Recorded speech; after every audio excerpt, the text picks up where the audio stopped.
Hello, everybody. Bob Chick back with another edition of the Voice of Bodybuilding. Joining me once again, my co-host, Hall of Famer, Sugar Shawn Ray. What's up, mutant? I'm trying to catch a couple of these rays, man. We have some good weather after some Santa Ana winds, and you know about the horrible fires just south of us, about an hour away. But Orange County seems to be safe, and the Santa Ana winds have kind of cleared out all the smoke. But LA, it's still going on. Yeah, you're on the right side of town, bro, because everything over there, boy, it's just devastating to look at. We saw. My wife reminded me one of those restaurants that burned down. We actually ate at one of those restaurants. It was a seafood restaurant, high end, right Yeah. there in Malibu on the water with Russ. You remember from bodybuilding.com. God bless him. We lost him a couple of years back, but some of the best seafood I've ever eaten and scenic and everything. Everything in that area is gone. Yeah, very few people that I've talked to actually even know where the Palisades are, but a lot of Hollywood stars, including Arnold Schwarzenegger and Maria Shriver. I think Maria might have lost her house. I heard of the news, but Wow. Arnold Yeah. didn't lose his. But yeah, it's devastating whether you're a celebrity or not, because you imagine how much harder it is for the people that aren't celebrities, right? They put their Right. whole yeah, it's horrible.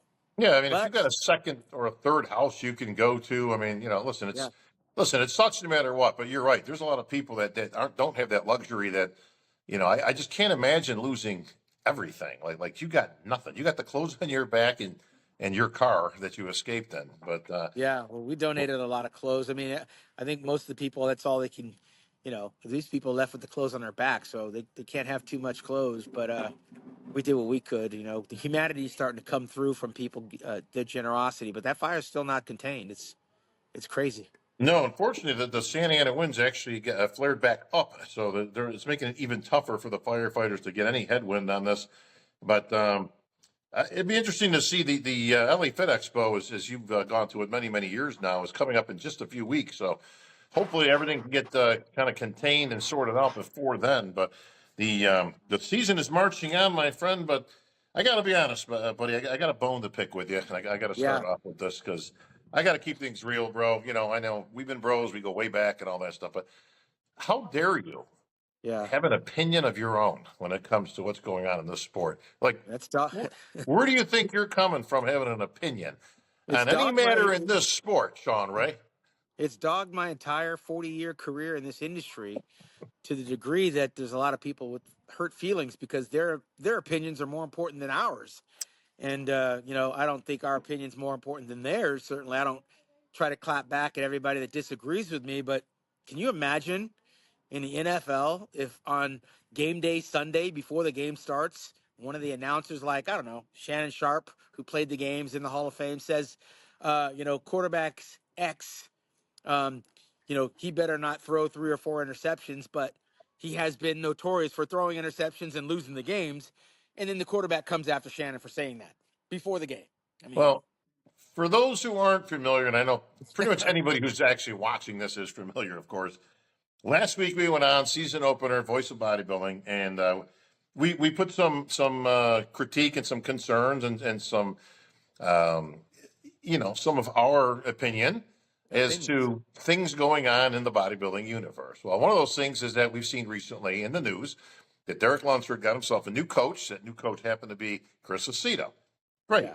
And our speculation was the entire premise was, is it necessary? Is a guy who was Mr. Olympia previously and now in the spotlight still and getting ready, does he need a guru? Quote, does he need a coach at that level? That was kind of the general idea of where we were going, and we gave our opinion on it. But for some odd reason, and I don't remember.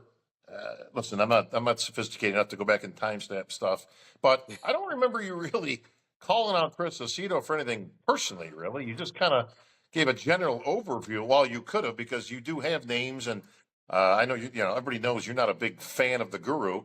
But I don't know. I thought you were kind of on the left side. Did it matter whether it was Chris Aceto or could Chris Aceto have been any trainer on this earth? He could have been any trainer. Listen, at the end of the day, this guy we're talking about, Derek Lunsford, is a former USA champion. He's a former 212 Olympia winner. He's been third, second, and first in the Mr. Olympia competition. It's of my strong opinion from all of my years of bodybuilding that he should know what he's doing getting ready for a show. Now, when you're talking about a coach, I think of in my mind a trainer, someone that goes in the gym, changes how you're doing your flies or your leg extensions or your lunges or adding different exercises to change the shape and structure of your muscles, etc. But these aren't coaches that are coming in at the last minute. These are gurus, and everybody knows the difference between a coach and a guru. The guru shows up the week of the show. Maybe he's there giving advice throughout your prep. Most of the time, it's over the telephone. It's not even in person. So I'm not a big fan of those guys. Now, So no, speak. I don't think he needs a guru. Does he need a coach? Sometimes a coach in the gym is the best thing for you. Mike Tyson had a coach. All these boxers getting in the ring, they have coaches, but I'm not a big fan of the guru because 50% of the time it can go really good or go really bad. But this guy should be of the status now where he just needs to have some hardcore training partners to fight it out in the gym. And you know what? The guru gets pissed off when they don't, we don't side with them. Well, I'm glad you brought that up because I do have to clear up at least one thing as we go through this.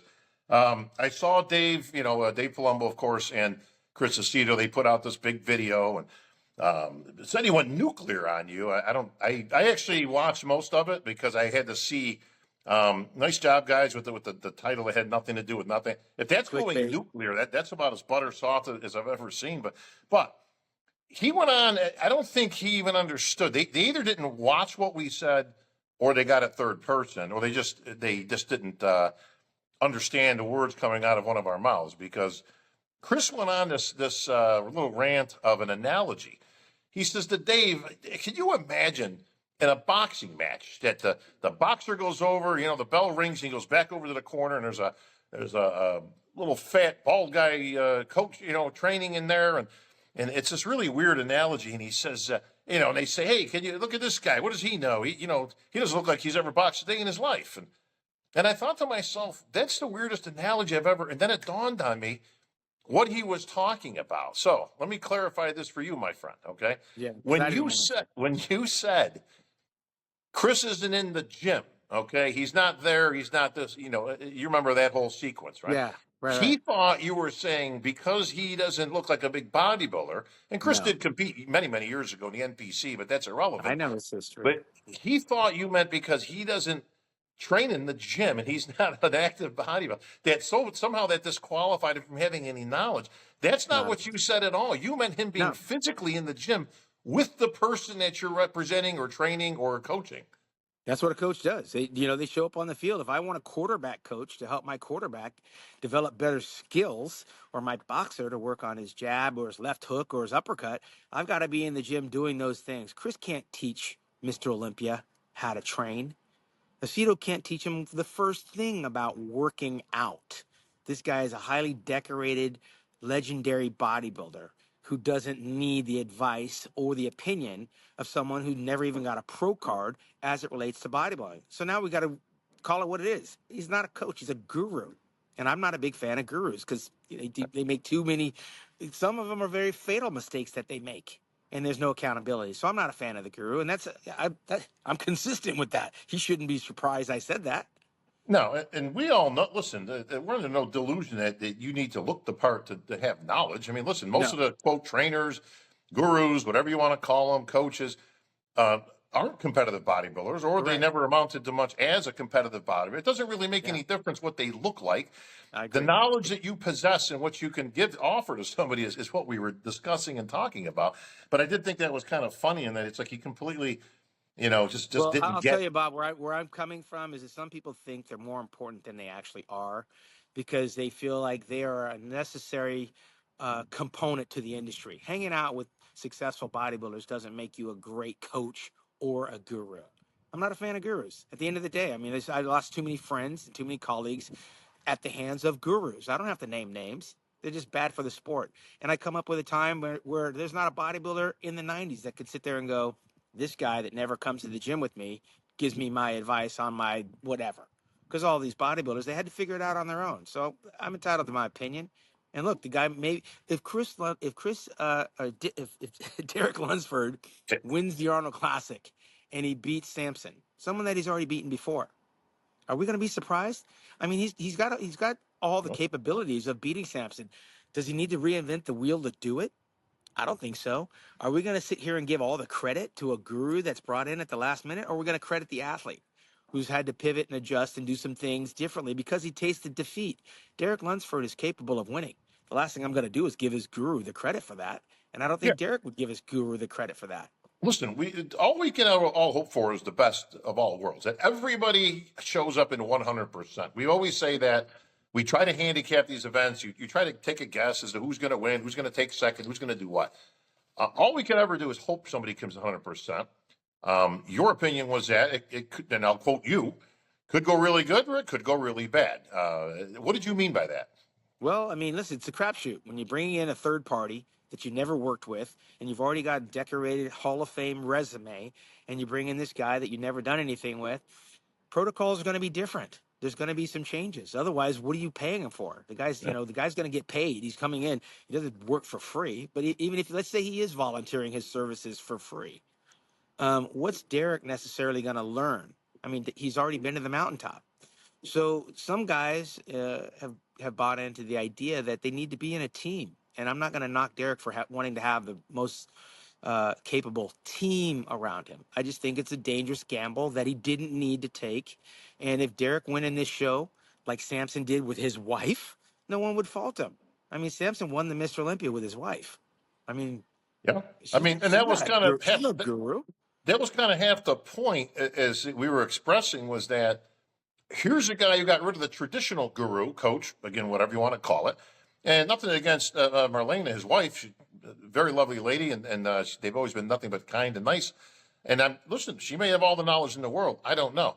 All we know is he went against what's kind of tradition these days in having a coach, a guru, a posing coach, a psychology coach, a trainer, a whole team of 15 people to get you ready. And all he did was win the Olympia. And I'm going to stick with what I originally have said for the last, I don't know, 2, 3, 4 years now. If Derek comes in 100% and Samson comes in 100%, and no disrespect against Derek, but I got Samson winning 10 times out of 10. Well, who doesn't? Right? Because he's built better, right? In terms of height, structure, symmetry, proportion. Again, all those things that we always lay out is the fundamentals and the cornerstones of what bodybuilding was founded on and is judged on. That said, I hope they both show up 100%.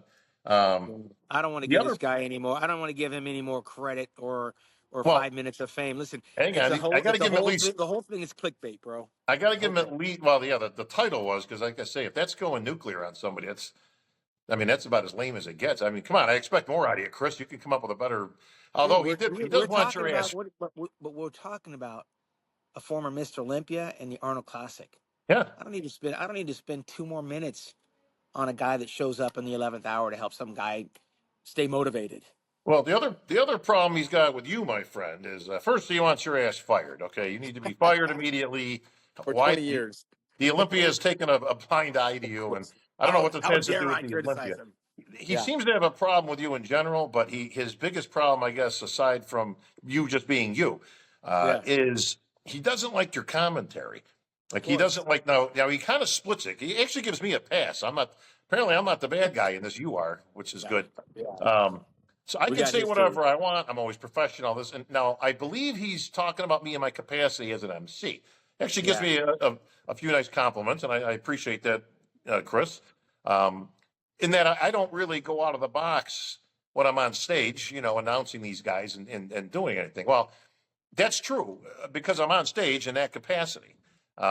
If you're a color commentary guy, which you have been many, many years, I have done it.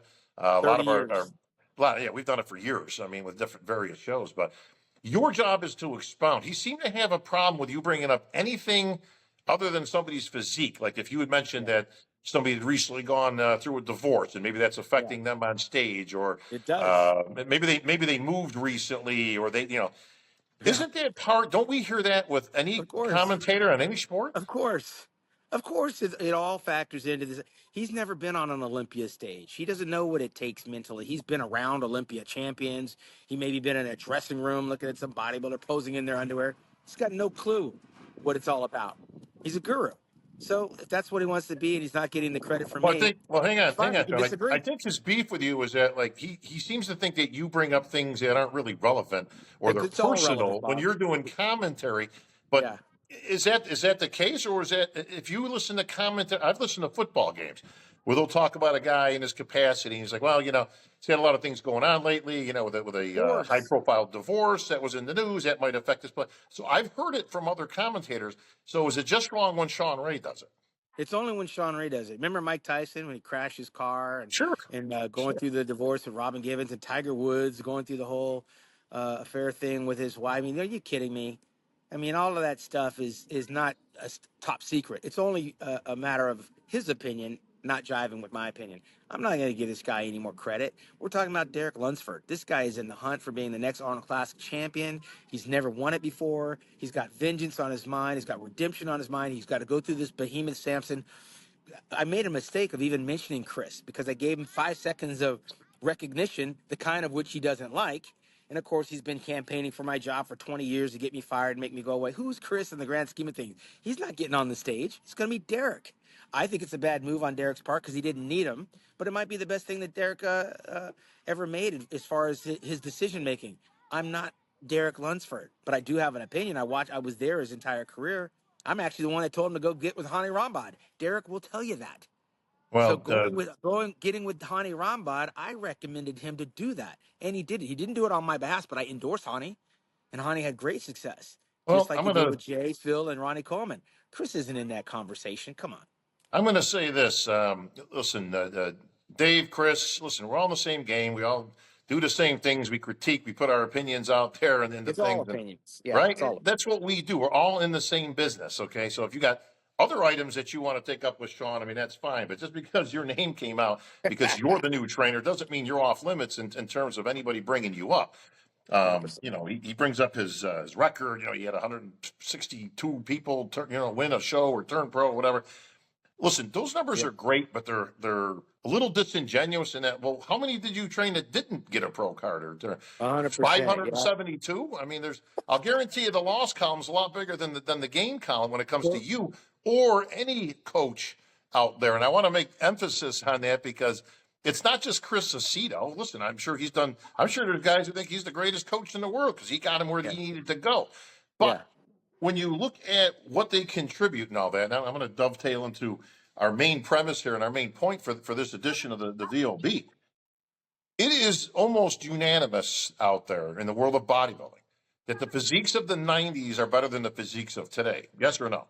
Yeah. I mean, there's no argument there, Okay, yeah, and I don't think honestly I've never heard an argument the other way. So even from the I'm going to athletes. go with that. Okay, now Okay. what are the differences? As two guys that were around in the 90s, you and I, and in that capacity, me in the amateur capacity still, and you in the pros, Right. we had all bases covered there.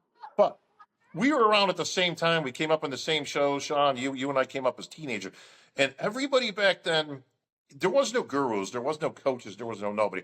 You had your training partner in the gym, you had the Yeah. boys in the gym, right? And you kind of got information from a little here and a little there, and if that made sense, maybe you incorporated it into your routine or whatever, right? But you pretty much all you had was that in the magazines. That's it. Right. Correct. So with that said, why were the physiques better in the 90s? Because nobody ever talked, they just talk about how they were better. Why were they better with equipment that wasn't anywhere near as good as today? Especially depending on where you grew up. I mean, the gym I grew up in was archaic in terms of equipment. We had a great gym and a nice, atmosphere for bodybuilding, Sure. hardcore. But part of the hardcore was that we had old equipment. The equipment wasn't as good. The knowledge wasn't as good. We did a high protein, low carbohydrate. Cardio would come in at that point, and that made a lot of difference. Yeah. Let's face facts, and let's talk candidly here. The drugs are about the same, okay? They weren't any different. Test was test, DECA was DECA, WinEV was WinEV, and it was just a matter of what you could get your hands on and what anybody suggested you maybe take. So if that's the same and all that, the only differences I could see are GH, which wasn't very prevalent back then. I mean, unless you had a lot of money or some great connections. Most of the guys didn't take GH. Insulin, which nobody took back then, wasn't even around yet in the bodybuilding capacity. Insulin, I still say to this day, is the single worst thing to ever come around in bodybuilding. But I think that and using too much machine work in the gym has been responsible for the lack of physique. Your opinion, Shawn? I think there's too many chefs in the kitchen. What we did, we had to learn through trial and error. And we were learning from other bodybuilders that were doing what we did. Now we got guys that are sitting on the sidelines, like, I don't know, Victor Conti, Balco Labs, these guys on the sidelines. They're spending their time in the laboratory and they're trying different things out on different athletes. And based on the success or failure, they'll try it on another athlete or another athlete or another athlete. So they're pretending to be doctors because they think that because they study the pharmacology and it worked on this athlete or this female or this male. And they just kind of share this information amongst all of the athletes, and they have some success and some failures, some fatalities including. But back when we were coming up, all we had was the admiration for someone that was bigger, stronger, or better than us. And we sought out the information from them, whether it was through their magazine articles or through their videos or actually in our gym. Trust me, when I had the opportunity to go over and train with someone bigger than I was or stronger than I was, I took that opportunity and I had to learn through hard knocks of like how to train harder. Um, when we started talking about these low carbohydrate diets and these high protein diets, adding in the cardio, I asked Mike Christian after I won the Cal in '87, what do you think I need to do? The nationals are coming up. He said, you got to start eating fish and you got to start doing at least an hour of cardio. I'd Yeah. never eaten fish. I'd never eaten fish and I'd never done Nor had you cardio. done an hour of cardio collectively. No. And so then, I had from May of '87 to October of '87. And those are two of the biggest changes that I made. Yeah. And I attribute my success in changing the way that I looked to that tiny little morsel of advice I got from the '84 overall NPC national champion, Mr. Universe, Mike Christian. That's not the case anymore. You're not talking to Mr. Universe. You're not even talking to Mr. Olympia. You're talking to John Doe, who's kind of hanging out with, I don't know, the Arnold Classic winner or the Mr. Olympia champion, who's experimented on hundreds or thousands of athletes, different things, and he's just sharing information on a success rate or failure with other athletes. The athletes aren't learning through trial and error. They're hiring someone to tell them what to do. So they never know their own body. They never know their own protocols. They never know what it's like to experience success or failure based on what they learn. So I make the analogy. You want to get on an airplane with a pilot that learned reading a book in a 2-week course, or do you want somebody that has hours and hours of simulations and trial and error and flying as a co-pilot that had to put in the work before you get in the plane for him to pilot your aircraft? These bodybuilders are blindly following people they don't even know, they've only heard about. They're affordable, or they're going to offer them some kind of gratuitous free ride. And if we have success, you can pay me on the next time. Word of mouth. I'm being referred to you by this other bodybuilder that I worked with. I don't like it. I never will like it, no matter who the guru is. These gurus have changed the look and likability of some of my favorite bodybuilders, and I got to hold the bodybuilders responsible because they've dumbed down the artistry of bodybuilding. They don't know what I've interviewed them. They don't know what they're doing. They're just following advice. They don't Well, even know what next competition they're going to do until they talk to their coach or trainer. has it dumbed down the physique? Are the physiques worse under the guidance of quote gurus? Because we I didn't have personally believe gurus that. back then, right? We did. No, They Bob, didn't. listen. Right? They didn't I, exist. I I believe that it is worse. Lee Haney believes that it is worse. Chris Cormier believes that it's worse. That's why we hang around trying to give out some professional advice to people. I created my website, Build with Pros, where they can email me and ask me my opinion because I've been there and done that. Now, is it more valuable or greater than Hani Rambod, who's worked with a bunch of Olympians, than George Farah, who's worked with Dexter Jackson, the winningest bodybuilder of all time? Um, there's gurus out there that have had success and been around other athletes that have had success, but I'm not going to go to their guru to make me a better bodybuilder. Who was your training partner? I'm going to Right. go to the guy that actually did the work. But that's just me. Is So there? I'm not We changing don't. my opinions. We don't obviously talk about drugs a lot. We don't really get involved in that. We certainly will never provide a blueprint, either one of us, of what we did back in the day for Why? obvious reasons. But that said, is there way too much emphasis on gear and what these gurus bring to the table in terms of what to take, how much to take, combos to take? Does it have to get that complicated? And again, I revert back. Again, we're going back to the 90s when the physiques were better. Okay. We didn't have that kind of knowledge. You took A, B, and C as per your buddy suggesting it, and or your pocketbook making it possible of what you could afford at the time, and that's what you did. But I'm not so sure, Shawn, that it's just not so over. Like, you don't need a scientist to have that kind of knowledge that if you just took the basics, which is what we did, that it's enough to get you where you got to go, and quite possibly completely the reason why these guys are looking as the way they do. We don't have that kind of talent like we did back then. I can tell you, if I actually was second in the Olympia, won the 212 Olympia, and actually won the Mr. Olympia, if I had any questions of what I need to do, even though my coach retired, I can always refer back to my coach, right? My coach might have retired, but he'll still take my phone call. So going out and getting a totally different person where I feel like I've got to reinvent the wheel, it's your prerogative. Is it necessary? I don't think so. Is it 100% guaranteed? Absolutely not. So now we have to wait and see because you're still dealing with a battle of just in this lineup. I mean, there's two guys. I mean, Andrew Jack, for as good as he is, I don't know that he's going to be number one or number two. However, if he ever thought about sneaking into number one or number two, this opens the door because Derek has created an X factor that there is no guarantee this is going to actually work. And if it works, I mean, Derek, you're Mr. Olympia. You're supposed to beat these guys. You beat him before. He's got his best shot of anybody else out there. So, you know, it's a wait and see thing. But are you going to tell me that this isn't a hot topic? This is if Tom Brady went out and Yeah, switched right. teams, or like Aaron Rodgers left and went to the Jets. I mean, there's all the speculation. It didn't work out for Aaron Rodgers very well at the Jets. Both years he was there.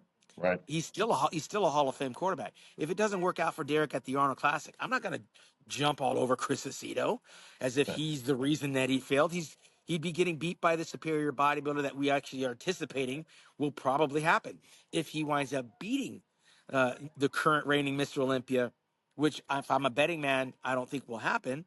Um, you think I'm going to throw all my stuff behind Aceto being the reason? No. When you lose, it changes your approach to a competition. Ask Hadi Chupan. He Yep. knows. He knows what it's like to keep fighting back from. And I've always said second place sucks. I know Derek doesn't like the taste of defeat, but he also hasn't tasted the taste of what an Arnold Classic championship feels like. So guarantee it, he's doing everything to the extreme right now to be successful at the Arnold Classic. And if he wins, I'm going to attribute it to him hunkering down. Whatever Aceto brings to the table for him, it might be the missing link. Kudos. But do I still endorse these gurus? I don't. I don't have anything personal against Chris. I don't like any of those guys. And they know who they are. Given our topic today, and comparing again the better physiques overall at the 90s than they were years, decades, even later, with allegedly more knowledge out there, gurus out there, and all that. I remember us having a conversation many, many years ago because you never used a guru or a trainer. You trained your own self, got yourself in shape, and obviously great shape as you were But hey, 12 Bob, times, I believe. I'm not I'm not a unicorn. Robbie Robinson, Tony Pearson, Oh, John yeah, Brown. everybody back then, Some of right? the greatest bodybuilders, they just had training partners. But I remember the reason I bring this up is I remember us having a conversation years ago, and I'm like, well, so how do you base your, your progress? Obviously, getting ready for a show. You're 8 weeks out, you're 7 weeks out, and your answer was somewhere along the lines of, well, it's real simple. If I think I need to sharpen up more, I'll reduce the carbs. Right. If I think I need a little, if I'm losing a little size, I'll up the protein. But it was such a simple approach. Yeah. And you weren't being facetious. You were just saying a matter of factly, like, well, I just bring the carbs. If I think I'm not sharp enough, I'll bring the carbs down. Is it that simple, or should it be that simple? Well, not anymore, because remember, most of these guys that you're talking about coming up in the 90s, they were teenage phenoms. Jay Cutler, Branch Warren, Chris Cormier, Flex Wheeler. These guys came out of the chute. Rich Kaspari. They had like a 10-year head start on some of these bodybuilders today. Now you got these grown men getting into bodybuilding, and they want to make up for all that foundational stuff that they missed as teenagers. They're trying to make it up by just talking to someone that can fast track it. The fast tracking of muscle development, the fast tracking of bodybuilding at the advanced age of 25, 30 years old, it doesn't make up for the foundation that some of us built back in the 90s as teenagers. I think you started at 13 years old. Yeah. Lee Priest, the same thing. Were we surprised to see the development of a Lee Priest or a Jay Cutler when they turned 20, 21, 20? Well, No. I guess what I'm they've been asking doing is, it for has 5, it 6 gotten years. too complicated? Does it need to Yes. be as complicated as these gurus are making it out to be? Do you need them to tell you got to drop the carbs? Well, of course, because they're soliciting the services of some of these bodybuilders that lose. Some of these bodybuilders, they lose, they get a DM from a guru, and next thing you know, it's like selling a gym membership. They tell you what you need. Look, I'll help you out on this contest. You could pay me on the next contest. It is a solicitation for likes and follows and for money.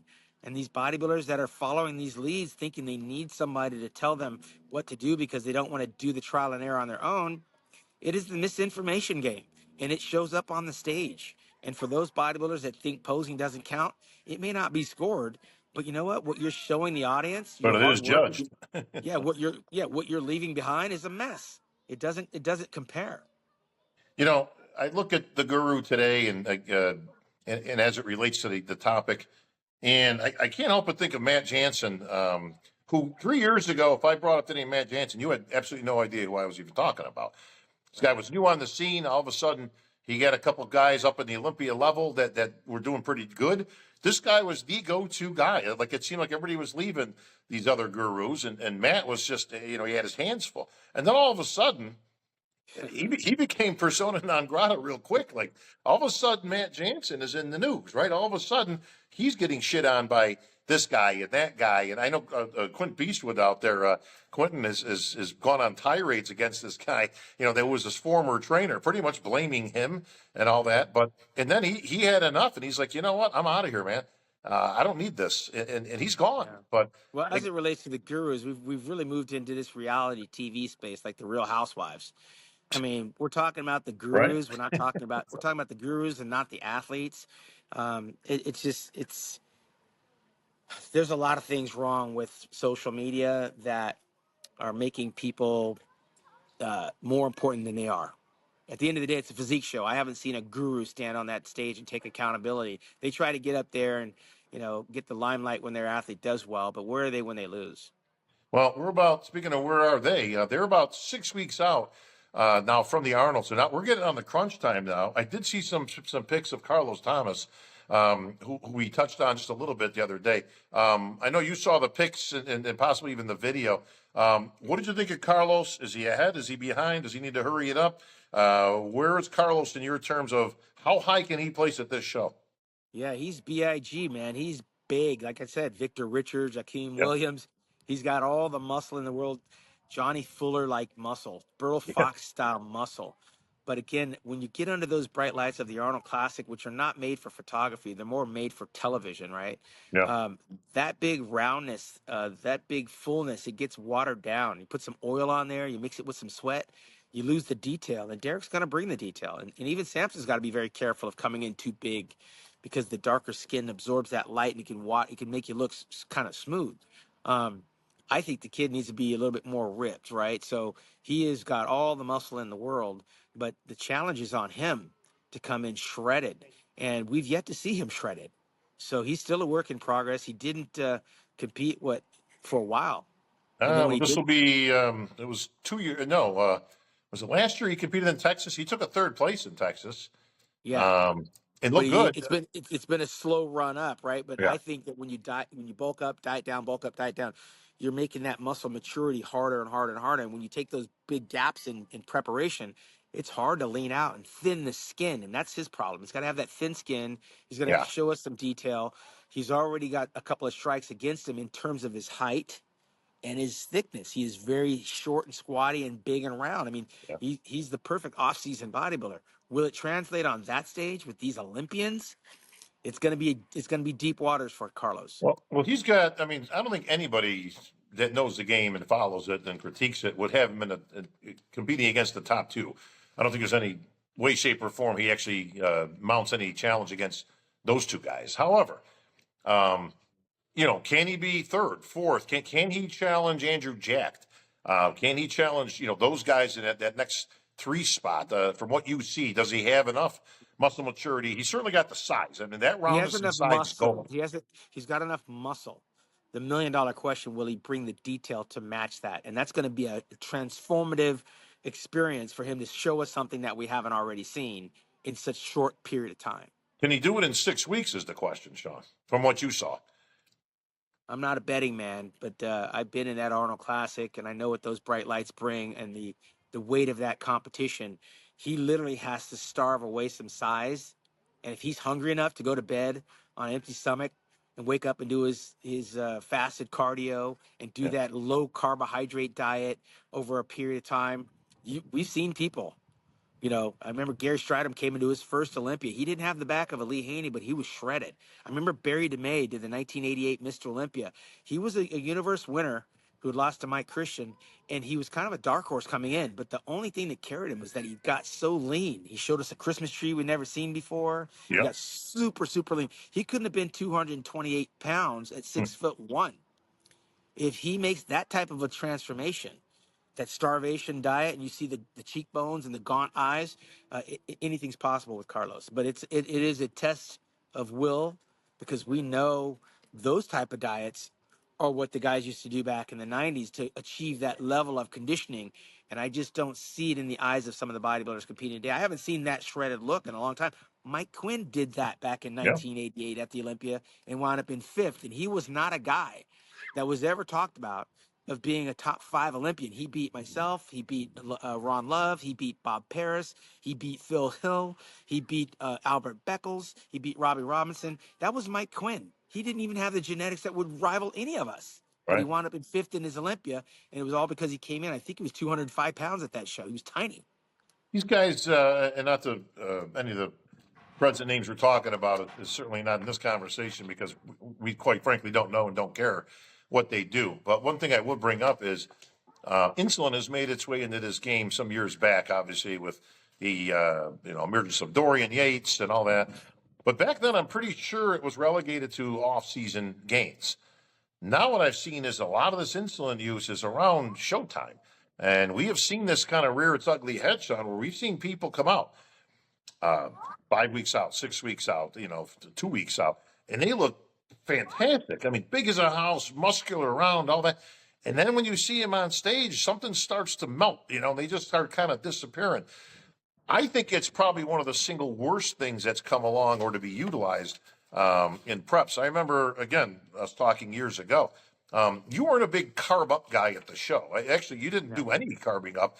I remember I finally recall that conversation we were having at the '87 Nationals when you made your debut and beat the great Phil Hill for that coveted national championship. But I Yeah. remember distinctly us sitting there, and you sat there for probably a good 2 hours just watching the show because you weren't up yet, and you never touched anything. I never saw you reach for anything. Not a rice cake, not a peanut butter, not all these weird things you hear about. You touched nothing. Nothing. Yeah. And it's amazing because you can't, and we can do vacuums, and some guys can do vacuums today, not everybody, but there's a lot of misinformation of what you should eat backstage. But when you're dealing with insulin, your blood sugar levels, and your carbohydrate depletion levels, you've got these gurus telling you what you need to do. You don't have other bodybuilders saying, oh, well, I did this and you need to try that. These are outside influencers coming in to tell a professional, highly conditioned professional bodybuilder what mix and match they need to offset the insulin shots, to offset the whatever crap that they give these guys. So if you wonder why I have it so, I'm so down on the gurus, it's because their success rate is not as good as you think it is. It is the Well, what wild, wild west with some of the best bodybuilders, and these bodybuilders have got to take discipline to learn the trial and error on their own. That's it. what happens? I mean, I'm not a techie guy. I know the general basics, but I've seen guys backstage, and Yeah. I've seen guys on stage because I'm closer than the judges are most of the time at these big shows, and I have seen guys come out, guys that were would be Mr. Olympias, unheralded, uncrowned, those type of things, and I have literally seen them melt from round one to round two. What happens, Shawn, that when they come out and they start hitting poses, what physically happens at that point? Yeah, so I've always said sometimes these guys aren't ready for prime time. Sometimes they say the weight of the moment, it's too big for some guys, and then suddenly the nerves will kick in, and then they realize that they're in over their head, and they're not getting the call out that they want, or they're looking at their competitor and they realize they're not as good as that competitor. The sweat machine comes on, the tanning agent starts to run, the cortisone levels shoot through the roof. You can't just disappear. Although I've seen many bodybuilders in modern day walk off the stage so they can towel themselves off. We couldn't do that back in the day. You couldn't just walk away. You had to stand No. there. Um, and then you get a couple of call outs, 2, 3, 4 comparisons in a row. And by the time they get to that fourth comparison, the waterworks has just made a mess of everything. And then you combine that with, insulin and God only knows what other crap that these gurus are giving these athletes, and it's a recipe for disaster. And a lot of it has to do with rising to that moment, meeting the occasion. You are in the Arnold Classic. You're stepping on the Olympia stage. Yes, that is Samson you're going to be standing next to. You may not get called out with Samson, but in the lineup, you don't know who you're going to stand next to. And so some of these guys, bodybuilding hasn't changed in the way of the insecurity factor, the am I good enough factor. Uh, should I have taken that last diuretic, or should I have taken that insulin? There's a lot of second guessing as you get to step on that stage into the bright lights, and then you actually are looking down at Steve Weinberger staring at you with Tyler Mannion. Some of these guys are not ready for prime time. Other guys meet it head on. And other guys are ready. You know why? Because they're focused on themselves. They know exactly what they did. They know exactly how to dry out. They prepared posing wise to get all that water out before they got on the stage. But when you have these gurus at the last minute, don't eat this, take this, drink this, don't. These bodybuilders are so unsure of themselves that by the time they hit the stage, they're on the stage by themselves. And this is where the waterworks come in. And that's where the guru disappears. He shrinks off into the night. And I'm the one left to interview these guys, and they have no answers for me. Well, So that's where I get disappointed. the quote window of opportunity, I think, has gotten so small that these guys are looking to kind of peak at a certain hour. Now, Ow. You as can't we do that. both know, listen, lots of things go on at shows in terms of it's running a little long, right? That things, got off to a late start. There was a million people in the show, whatever, right? But I know one difference between the old days and the new days, and something I even messed up in my own self, back in my amateur days trying to get that pro card was I found throughout the years that you had to be ready in totality. Like you should be ready for that week, right? Like you should. It's like landing a plane, right? Just nice and smooth and kind of, the wheels hit the runway and you just kind of, slide into the show. Where literally, if they called you up, one Shawn, hold it. They moved the show. It's going on like right now. Like you'd be like, Yeah. oh, okay, let's go. Or hey, it got pushed off to 10 o'clock tonight. Fine, no problem. You're either ready or you ain't Or you're ready. not. That's it. And that's the thing about rising to the occasion and knowing what to expect, which is what surprises me sometimes when these bodybuilders make these knee jerk reactions to change everything because they didn't win.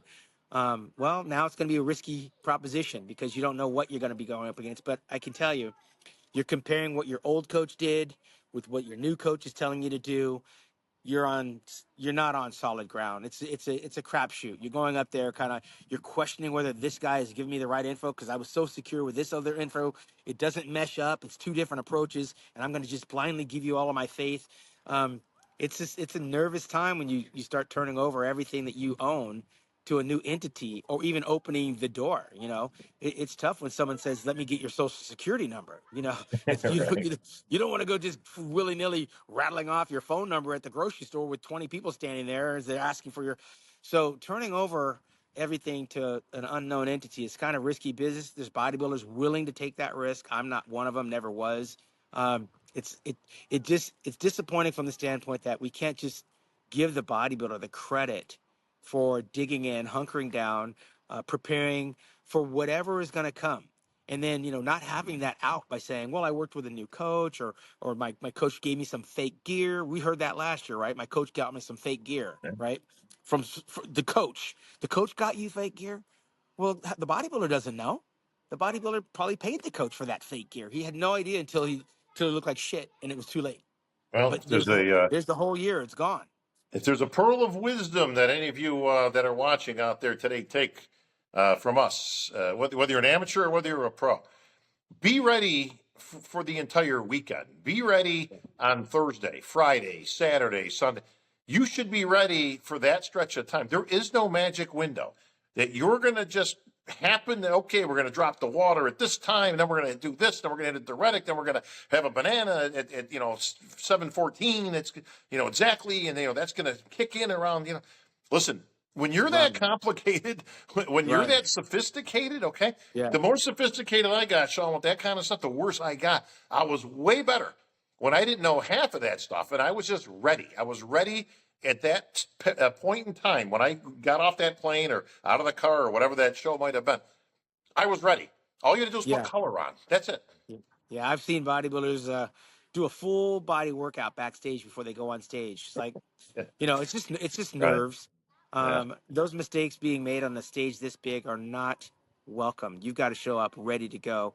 And again, they all are at the same risk factor. They're all putting their content, their life preparation into this one moment. It's a big moment. And we took pride back in the day knowing that we did it. It was me and my training partner. That's who I had to thank, right? Now That's it's it. you got to thank your meal prep coach, your posing coach, your choreographer, your guru, your training partner. This whole thing. While today it takes a village, it's hard for the older school bodybuilder to recognize that because we're solo artists. We took credit for everything, and we fail on our own, and we won on our own. And whether that's good or bad, it was a simpler time. It sure was, bro. All right. Well, that's going to do it for this edition of The Voice of Bodybuilding. For Sugar Shawn Ray out in sunny California, I'm Bob Chick here in Savannah, Georgia. We'll catch up with everybody very soon.